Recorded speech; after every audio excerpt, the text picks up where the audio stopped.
Spot a liar.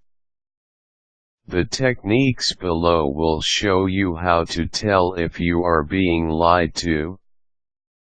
These techniques are used by government agencies for interrogation. They can easily be utilized in relationships and in business situations. To learn more about these and other techniques, I recommend you pick up a copy of Bust Liars. This guide will teach you everything you need to know about catching liars in the act. To make successful use of these indicators, it helps to know the suspect's normal body language and reactions to different situations. Movements, expressions will be stiff. Liars will use fewer hand movements and take up less space. All physical actions will generally take up less space than usual. Face touch. Liars will touch the area around their lower face, i.e. scratching the nose, touching the lips or chin. This is an instinct from birth, much like when a child covers his own mouth after a lie, only it has developed through age into less obvious actions. Eye movement. The eyes of dishonest people will tend to move around a lot to avoid meeting your gaze. However, staring at your eyes for prolonged periods is also an indicator of a lie. This is often because liars have learned that their eye movements are a giveaway and they are trying to control them. Pupils. Pupils will dilate when a lie is told. This is due to the adrenaline being pumped into the body. This factor will also depend on the severity of the lie. Small white lies may not dilate the pupils. Stance. Liars often feel uncomfortable standing directly in front of an accuser and may avoid standing with their shoulders squared to yours. Instead, they might stand slightly to the side or with their shoulders offset. Expressions.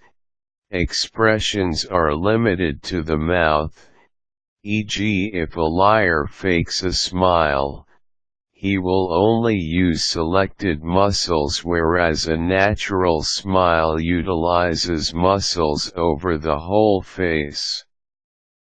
Palms. Liars often try to hide the palms of their hands. This is also instinctive. Hands behind the back or in the pockets are also positive indicators. Objects. Liars will play with objects in their possession such as a handbag, bracelet, mobile phone, or hair.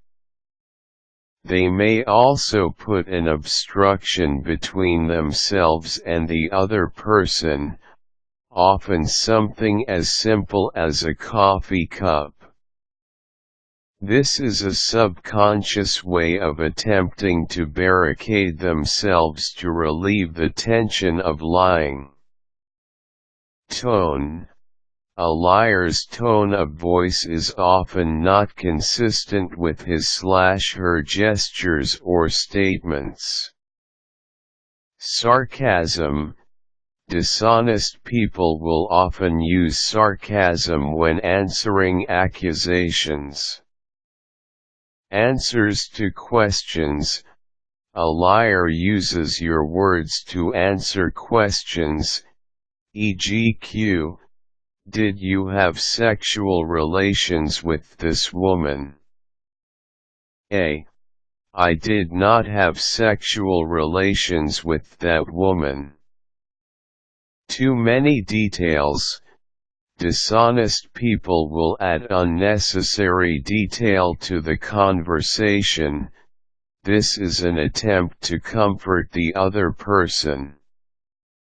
Nonsensical.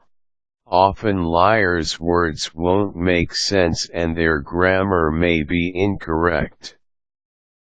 This is because a liar's mind is racing in search of a convincing answer and the signals to the mouth are sent incorrectly. Avoiding direct answers. Liars sometimes imply answers instead of denying something directly. This allows them to avoid lying by not making admissive statements. By doing this, it gives them the possibility of going back on their answers and changing them. Defensive.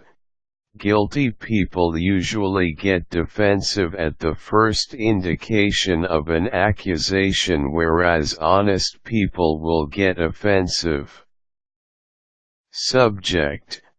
A liar will often change the subject.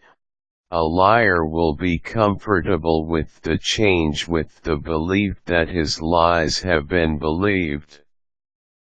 If honest, a person would be confused as to why a potentially serious subject would be changed. He would be more likely to disregard the subject change and pursue the original conversation. It's important to note that these indicators experienced individually may not indicate a lie. You will need to look for several consistent indicators, or a combination in a short space of time. Lastly, you may want to take a look at one of the higher quality dating blogs for more advice.